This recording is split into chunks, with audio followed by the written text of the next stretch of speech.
What it do, what it do, what it do, good people. Coming to y'all live from Tez TV. I told you I got one. I told you I got the legend. I got one of Lake Clifton finest. I told you he was coming. Now y'all can get out my inbox and saying, where's Mike? When is Mike? Hold up. Before I speak anymore, King, speak your name.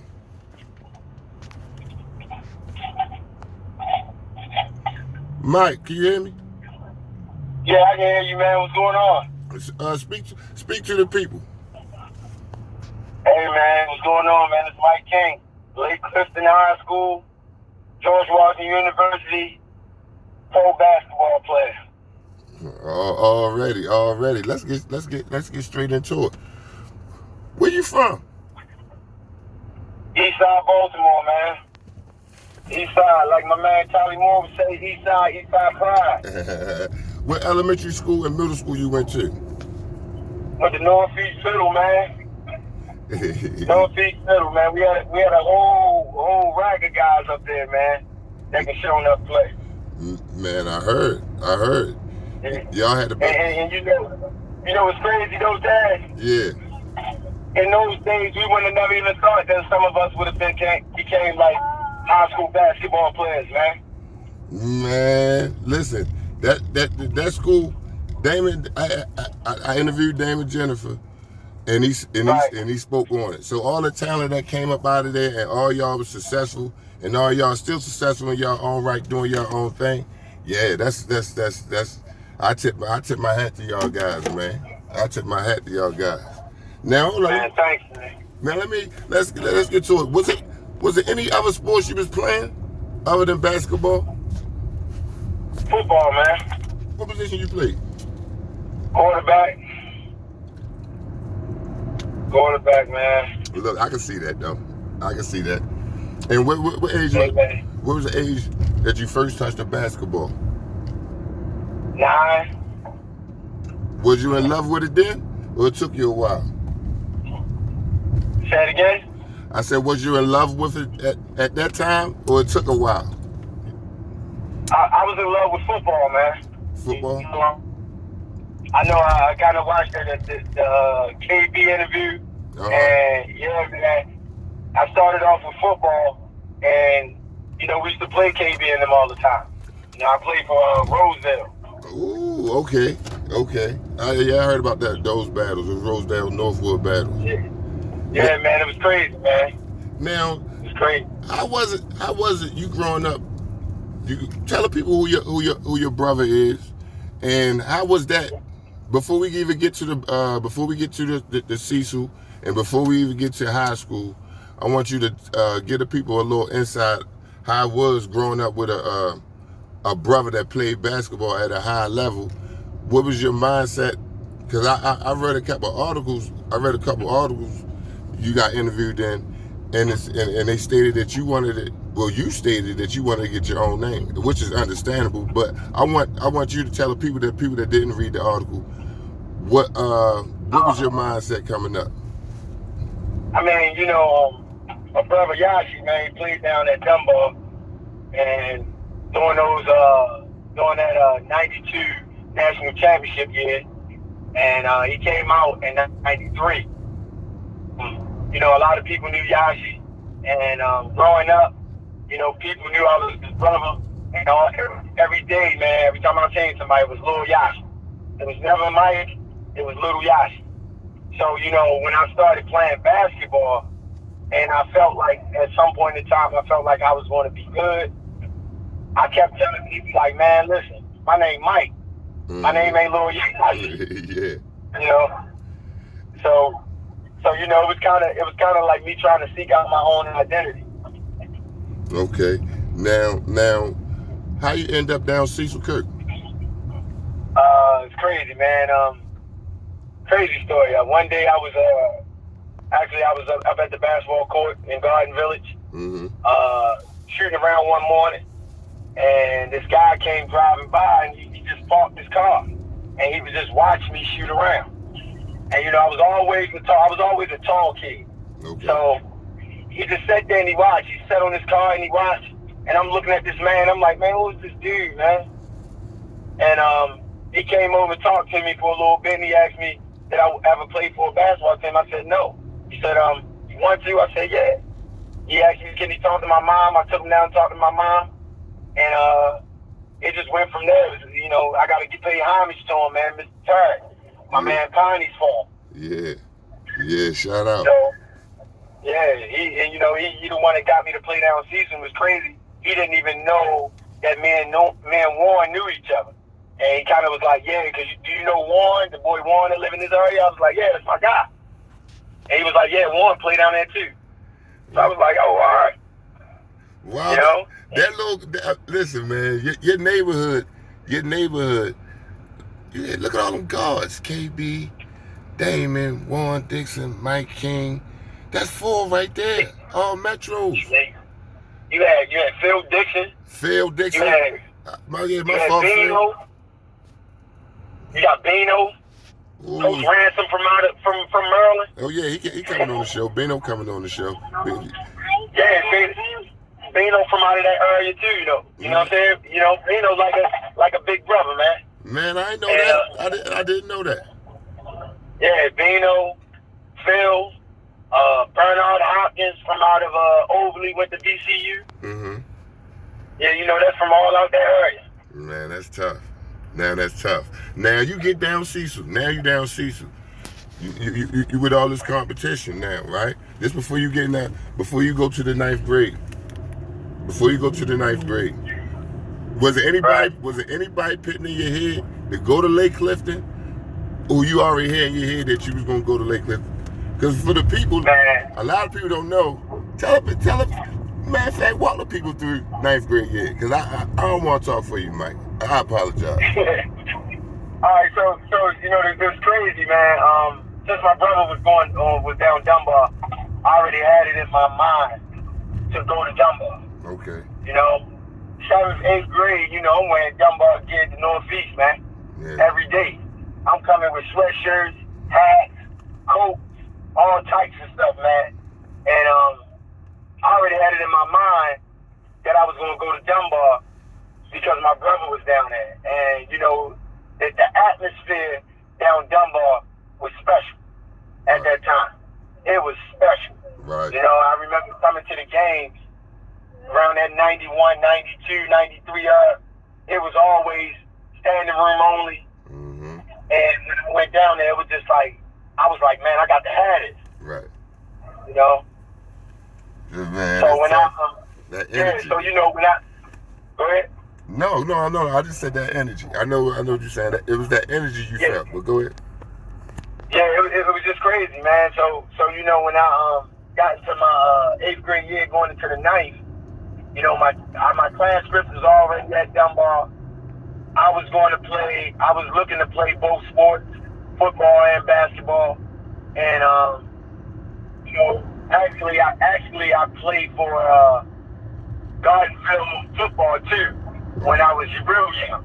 And what happened was one of the coaches at Gardenville wound up getting a football coaching job at Calvin Hall. So his name was Skip Hartley. Okay. So he wound up reaching out, and he wanted me to come to Calvin Hall and play football. So I was like, all right, cool. I'm going to Calvin Hall. And so we pulled the transcripts from Dunbar. Okay. And I went to try to take the entrance exam and everything. You know, being not knowing, understanding Catholic school. You know, Catholic school starts school way before city school. Right. I did that. I did all of that too late. So when I got up to Calvin Hall trying to take that exam, they was like, you got to wait till next year. Okay. So now after I snatched my transcripts from Dunbar, they wasn't allowing me to come back into Dunbar, which put me at my zone school, which is late. Okay. Now that'd have been crazy. That'd have been crazy. You'd have got into Calvin Hall though. That'd have been. If you and Warren on the wings. Man, we already had it set up, right? We already had it set up that I was going, Warren was coming in, and then KB was coming. We already had the mind set up. Oh man. Oh. And And it's crazy, man, because people don't know that Warren played at Lake Clifton before going to Calvin Hall. Right, now, see, I knew that. I knew that for a year. He played JV, right? Yeah, he played JV, and it's crazy, man. Like, when I got the Lake, so I got the Lake, put like this, I got the Lake 92, 93. So I didn't play my first year up late. So when I got the Lake, I didn't, you know, being a freshman, being hard-headed, trying to hang out. Yeah, walk us through that. Because walk us through that 9th grade year. Give us the mindset coming in too, because you was walking into a powerhouse too. Lake Clifton, they was rocking and rolling too. Oh man, listen, that energy was crazy too, man. And it wasn't just the basketball side, it was just the school side period. Mm-hmm. You know, walking in. When I first got there, you know, everybody knew me from Lil Yashi. That's Yashi's little brother. Okay. So, you know, Stinking Nut automatically took me underneath their wing. And it was just like hanging out with them. And, you know, I'm a freshman trying to hang out with these guys. And the things that they could do, I can't do. You know what I'm saying? Right. So which ended up me not passing the two. What happened was I failed 2 classes that I needed to play basketball that first year. So I failed those 2 classes, so I was ineligible for basketball that year. So I ended up playing for CSU again.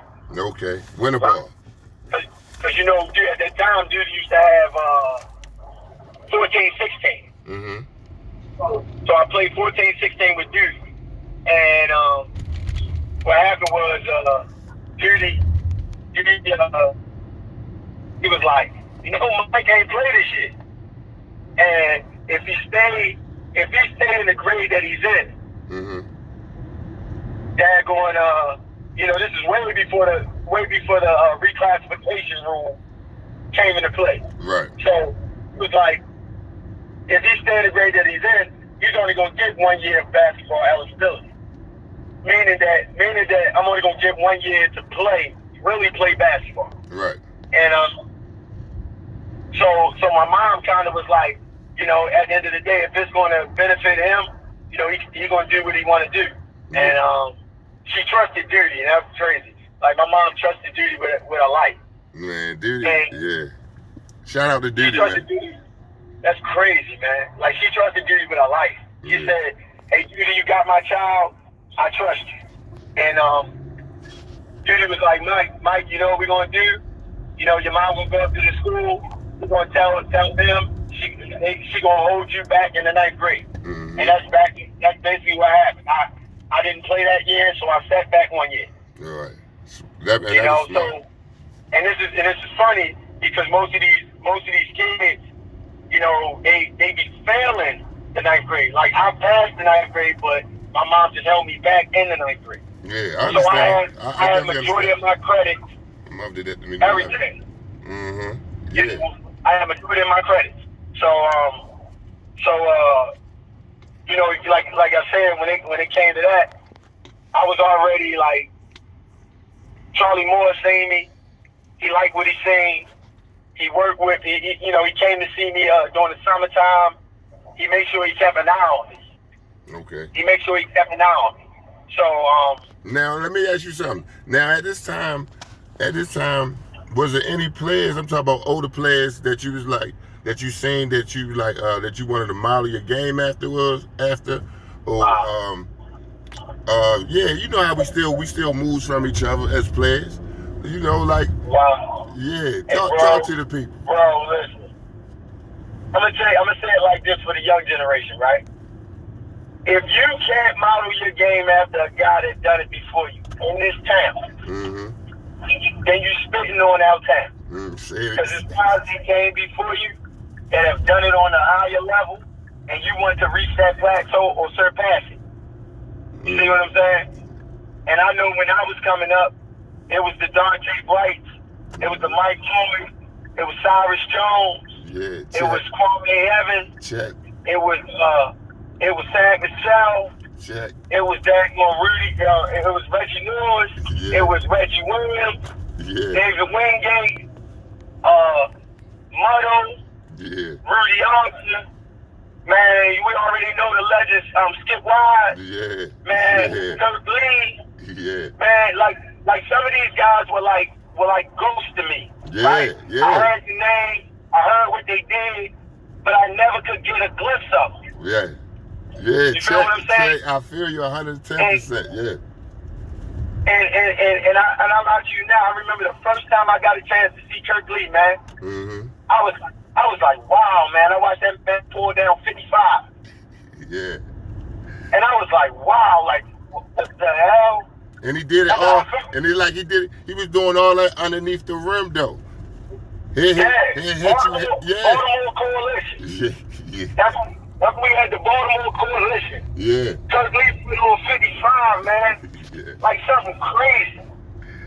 Straight score. And man. I remember my brother. See, and it's sad. It's crazy, right? I'm like this. My brother, he's a basketball head, and he always tried to keep me up to date with who's who.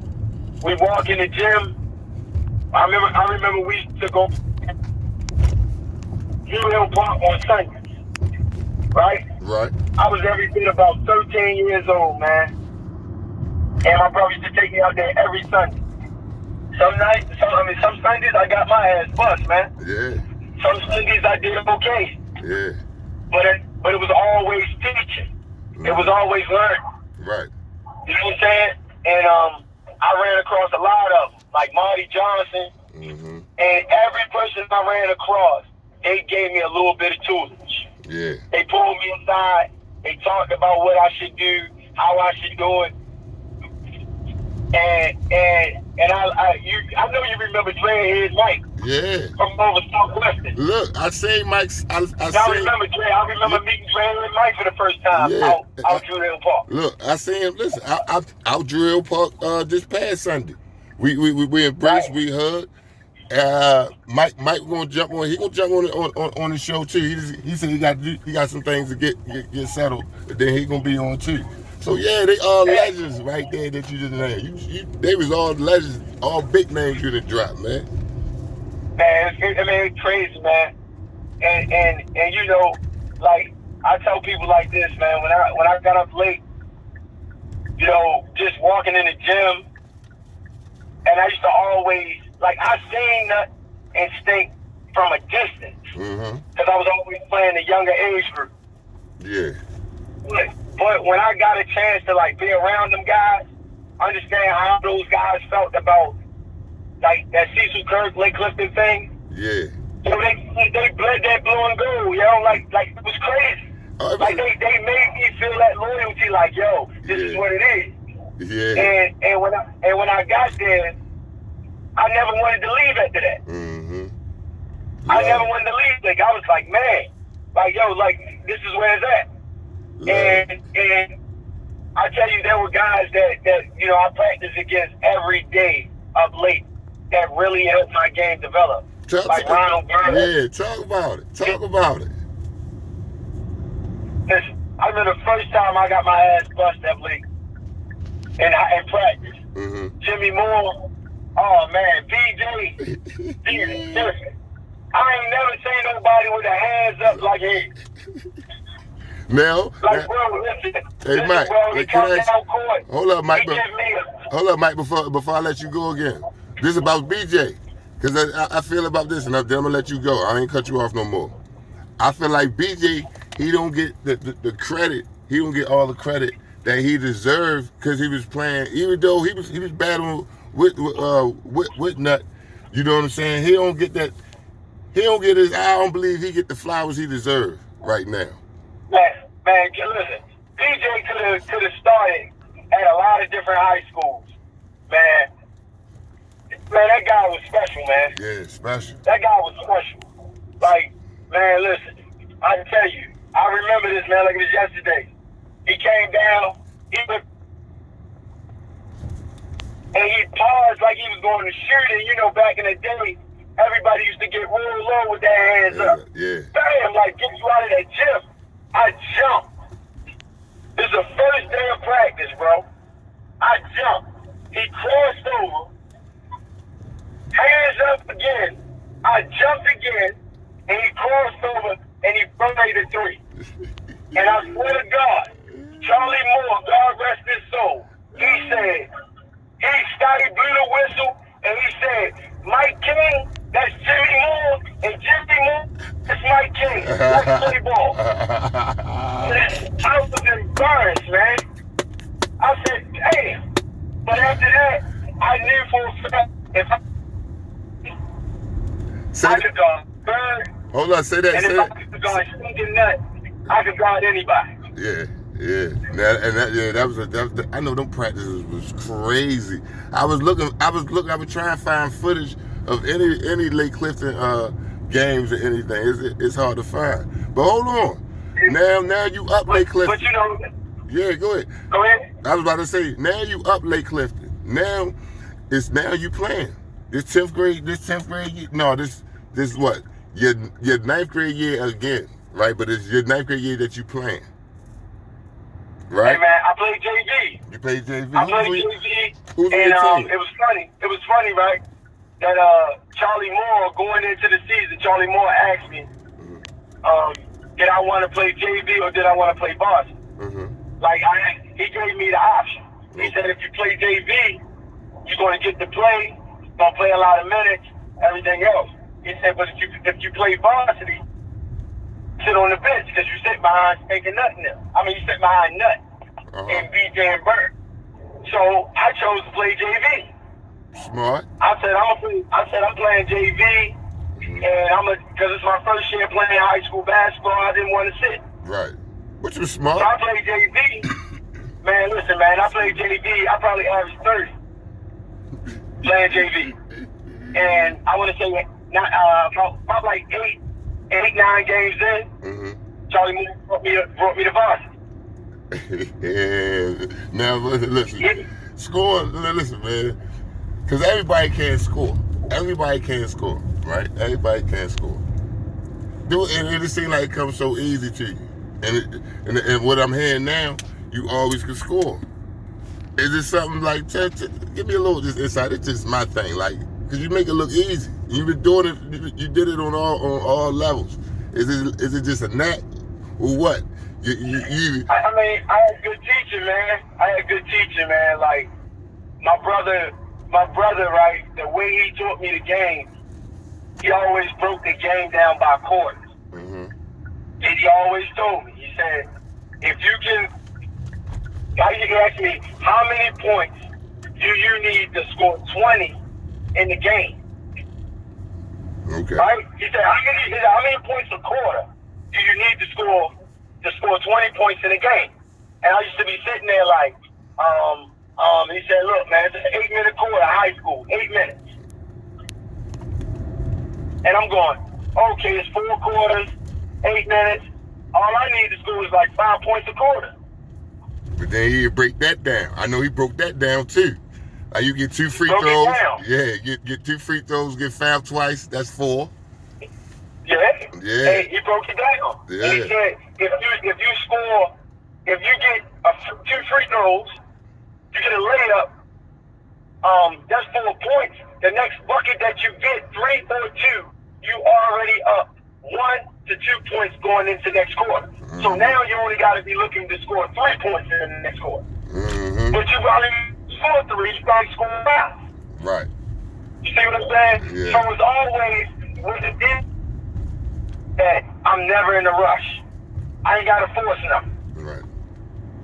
So that's why, like, if guys remember when I played in high school, I was always under control. Yeah. Because I was always looking for the best possible shot, and I wasn't looking to take a whole bunch of them. I took that shots available. Okay. All right. You know what I'm saying? Look, you know what? Now, because you didn't did the 30-piece JV. That summer, did you travel? Because I know you went back down. Yeah. Now tell the Yeah, people. Tell the people who was on your team, and tell the people where y'all go that summer. Oh man, we went to. I think we went to Tennessee. I think, but you know we didn't do so well. So you know, Diddy wasn't big on having you out there spending money for no apparent reason. So if you didn't make it out your pool, Judy was coming putting you on that red eye back home. Yeah. Yeah. Judy Squirrel come up in that joint. You see him coming. He asked your coach, what's the record in the pool? You ain't doing good in the pool. You don't look like you're gonna make it out. Judy Squirrel said, man, pack that thing up, go home. Yeah. So now the next time you go out of town, you have something to play for. It's about staying out of town. Right. It wasn't about just playing games. Fact. So now you think now when you go to LU tournaments, what the tournament director tell you? You got a maximum 3 games. Mm-hmm. You got to a minimum 3 games. I'm sorry. You get a minimum 3 games. So if you lose 2 games, you still get a third on Sunday. Right. It can be early. It can be in the morning. You don't want to play them games. Duty Sport want to play them games. You 0-2 in the bracket. Oh man, go ahead home. Yeah. Cause it's gonna be hell. It's gonna be hell anyway. Yeah. I understand. Yeah, I understand that. I did alright that tournament though. I did okay. I did fair. You know, I was playing for Binky. Mm-hmm. So Binky was my coach, and you know, like Binky would say, he'd tell me, "Horse, go get them buckets, horse." Shout out to Binky. Go get some buckets. You know what I'm saying? Yeah. But you know, what I learned was on every age group there was a different type of teaching, mm-hmm. and also there was different type of basketball. Yeah. And I think what's going on with the kids in this generation is that every kid can't play for every coach. No. I don't think. But I only think we could have did it back then. I think it worked out for you. Like you was a Cecil. When I say Cecil kid, like so it wasn't hard for you to adjust. Because if they go, a lot of Cecil coaches like they may put their own tweak on certain things, but the baseline of the thing is still gonna be the same. Y'all gonna press. Y'all gonna press. Y'all gonna press hard. The guards gonna lead the teams, and that's like in every age group. You had some big men, but the most part, Cecil for guards. You see what I'm saying? Right. And it always been like that. So I can see how it was easy for you to adjust. But look, now we gonna move forward. We gonna move forward real quick because I want to speed it up because I know what people waiting to talk about. They waiting to talk about your junior and your senior year, right? Oh man. So I want you to walk like this, Chad. When I got into my junior year, mm-hmm. I understood, and this right after we won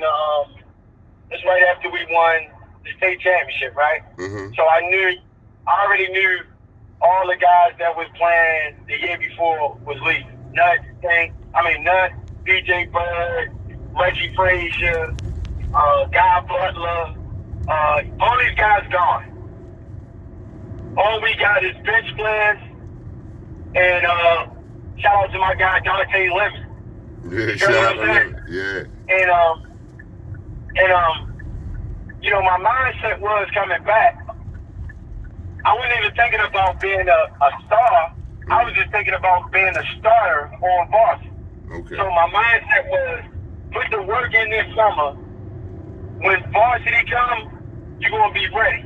Okay. To step in and be a starter on varsity. Okay. And my mindset was, that's my spot.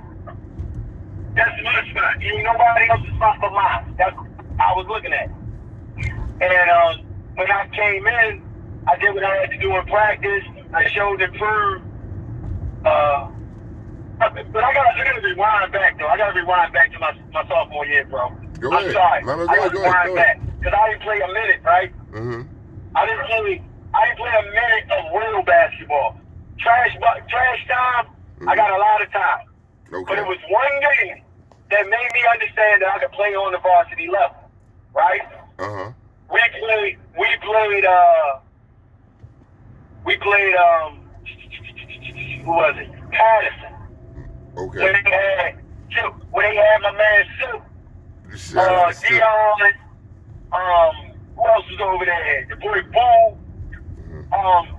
They was nice. My man Hank. Mm-hmm. It was kind of nice over there, right? Mm-hmm. And we played them. Nut was sick. Reggie Frazier was sick.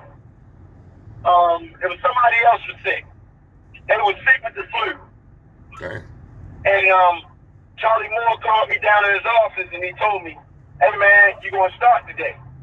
I swear to goodness, I could have shit bricks, man. You was nervous. Hey man, I was nervous. Hey man, I was nervous to look at church. That's how nervous I was, man. I was like, oh my God. You know? And I swear to goodness, the whole time I'm walking around the school, I'm not saying a word. Yeah. And I'm like, man, I'm trying to focus. So when the game started, every time they pass me the ball, I pass it back. If BJ and Bird came and said, hey man, listen, you be scoring on us in practice. And they said, look, shorty, shoot the ball. You open, let it go. Yeah. Yeah. And it was crazy. The next play, BJ made a move, drove, kicked it out.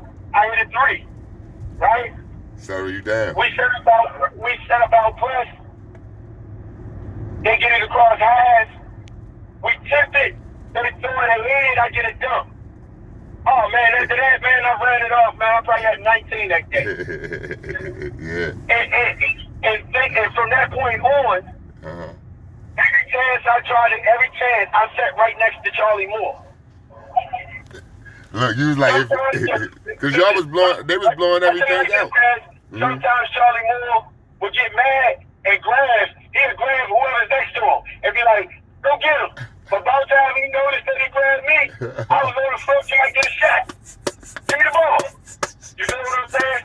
Yeah. But you know, it made me want to be on the floor all the time. Yeah. That one thing. Yeah, man. You know? Man, So, go ahead, I'm listening. So fast forwarding it to like that junior year, you know, I kind of already like took that confidence that I wanted to play varsity and do good. You know, I didn't have a great summer because I was playing 2 age groups. I was playing 10th grade and 11th. Okay. And it's crazy, man. I'm gonna give you a name. I'm gonna give you 2 names, man. I swear to goodness, these 2 guys. One of them went to middle school with me, and man, have always battled in middle school. Marlon Wise, man. Yeah, that's my guy. Marlon Wise, man. Marlon Wise used to go head to head. Like bro, like we used to have a middle school basketball games. Man. And then Marlon Wise, man, we used to go head to head, man. Man, I love balling, man, dude. Yeah, Humble man. Tough nose dude, man. Yeah.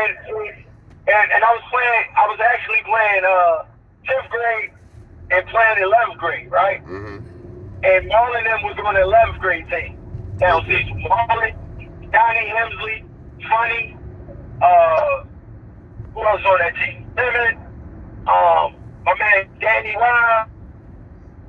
They was Yeah,